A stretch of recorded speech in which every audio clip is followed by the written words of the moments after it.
Yes, good morning. Wonderful to be here. Sarah, thank you for the friendly introduction. I'm lucky to have so many of you attending here in the online auditorium as well. Yes, indeed. Actually, the Frankfurt School Blockchain Center always has been focused pretty much on financial applications. And I remember in one of the early editions of this conference, Philip saying, yes, unfortunately, apart from the financial sector, there are quite few real use cases.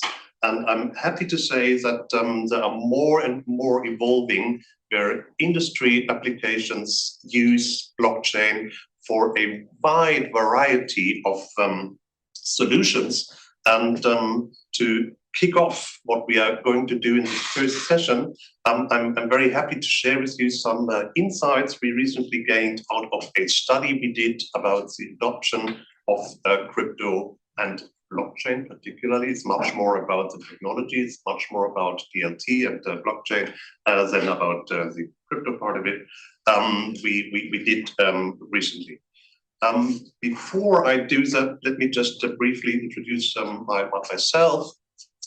My professional background, I'm a lawyer by education. I've been working in financial services for most of my professional life. My main job is in traditional asset management, and then I started learning about Bitcoin back in 2013, bought my first Bitcoin at the price of 100, and then I founded back in 2017, which as well as quite time ago, a company called Coinix, which is an investment vehicle. We have made investments in venture capital, buying equity in blockchain startups, and we have built a crypto portfolio. And as Sarah mentioned, I co-founded something that's called the Hanseatic Blockchain Institute.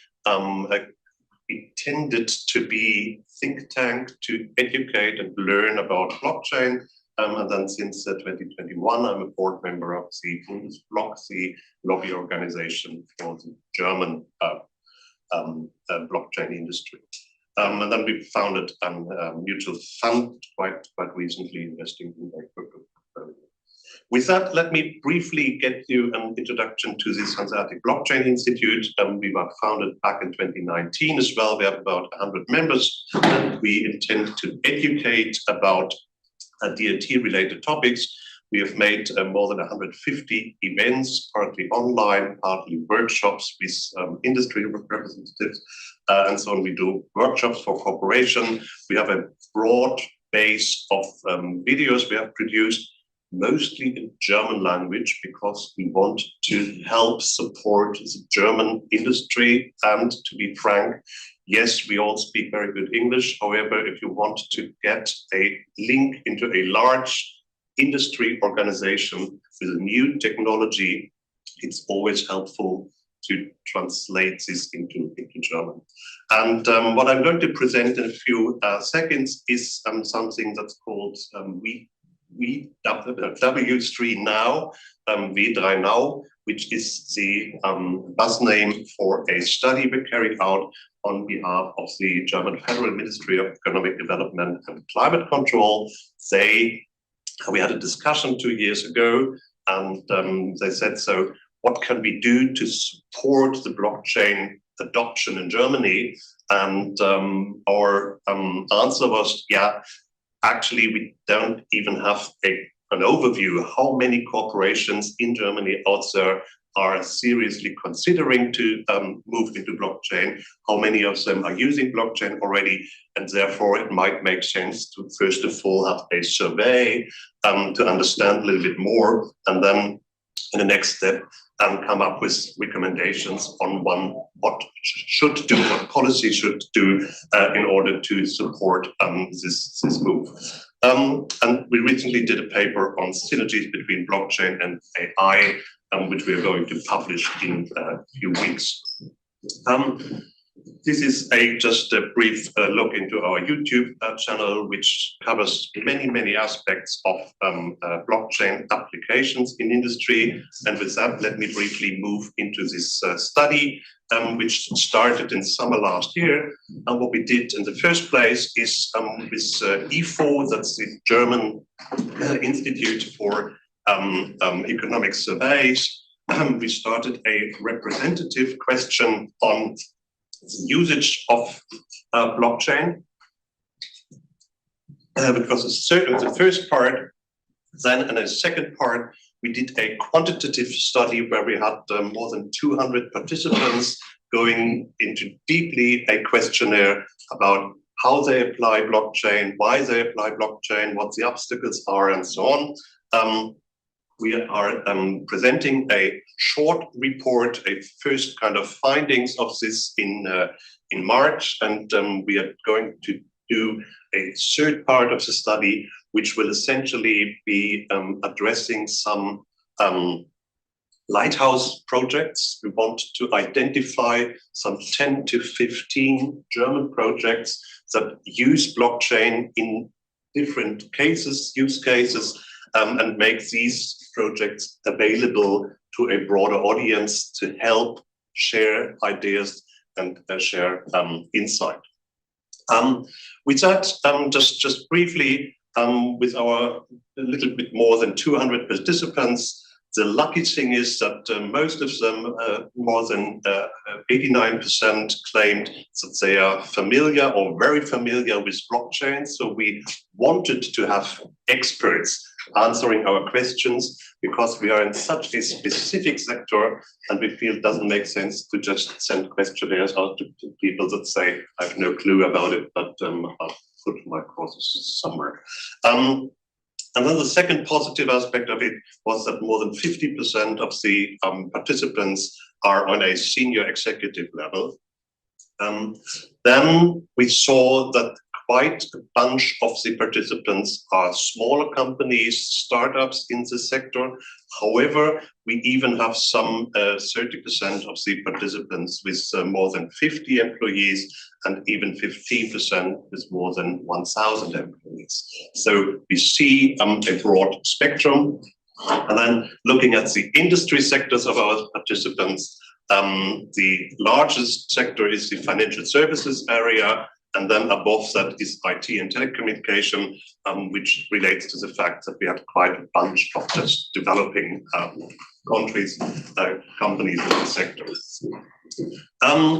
Just to walk you a little bit through the inside, and you should have on your places the QR code to get directly to the study with all the details. Interestingly, I mean, there is a bias if you ask companies that work in the blockchain space. However, we started asking them, what is the most important technology? And please pick either blockchain, AI, cloud computing, or virtual reality. And for us, 50% said blockchain is the most relevant technology in compared to these other ones. And then the second thing we asked is, so where do you stand in terms of adoption of blockchain? And about 60% were just saying, yes, we apply, we use it, we are really doing blockchain within our corporations. Then when we were asking about the sectors, and interestingly, or not surprisingly, I would say, financial services is the #1 sector. So most of the companies in Germany already say that they use blockchain in their day-to-day operations, come from the financial services sector. And then the second one is digital identities, which I find quite interesting, that many people say we want to apply DLT technology to solve KYC-related, identity-related issues. And then the third aspect is marketing. So it's not deep tech, it's really using blockchain in terms of metaverse, in terms of NFTs, affiliate marketing, and these factors. That was quite interesting. We don't have time to go into too many details, so I would like to just give you a flavor and maybe help you get an appetite to look into more details of the studies later on. We asked then, so what is the intention in the future? And as I mentioned before, we only asked companies that already do something with blockchain. And interestingly, 70% of the participants said they intend to increase the amount of money invested. So I tend to say blockchain appears to be some kind of a drug. So if you start doing something about it, you want to do more, which I think is quite positive signs that all of these corporations that have entered the space want to continue applying this technology. That holds true for the number of employees. They are intending to hire 60%, are interested or are willing to hire more employees in the sector of blockchain. And then what we did, we asked for a comparison about the competitiveness of Germany. And on the left-hand side, it's about the economy. On the right-hand side, it's the regulation. And interestingly, I mean, this was an expert questionnaire, so it was not based on real figures. It was just on what's your impression. And so, interestingly, Switzerland and Liechtenstein are felt to be on the top, whereas Germany is only on the 6th place in terms of where do we stand using blockchain. However, with the question on regulation, we are at 56%. Definitely in front of the US and China, however, slightly behind Switzerland. And I personally think this is one of the really relevant opportunities and windows for Germany and the EU to use MiCA, even though MiCA has some 500 pages, which I feel is a little bit too big to support a young industry, to help generating a place where people want to start setting up a regulated crypto blockchain business, because there is an environment that's supportive of that. I was a little bit sorry to hear that Circle, the issuer of the USDC, recently decided to set up their European headquarters in Paris and not in Frankfurt. But moves like this are a clear indication that there is a window for the EU to set up a landscape, a regulatory landscape that will permit, hopefully, that Europe gets a leading role in the sector of crypto and blockchain. Just briefly, as we come to an end, the companies we asked told us that they feel that the support of transparency and disclosure of information with an idea of ESG potential is pretty relevant. The improvement of information security and the creation of trust with other organizations, I think that's not surprising. Let's come to an end. Working together with AI is perceived to have a huge potential as well, particularly in the sector of trusted AI. People think that blockchain is really important and relevant.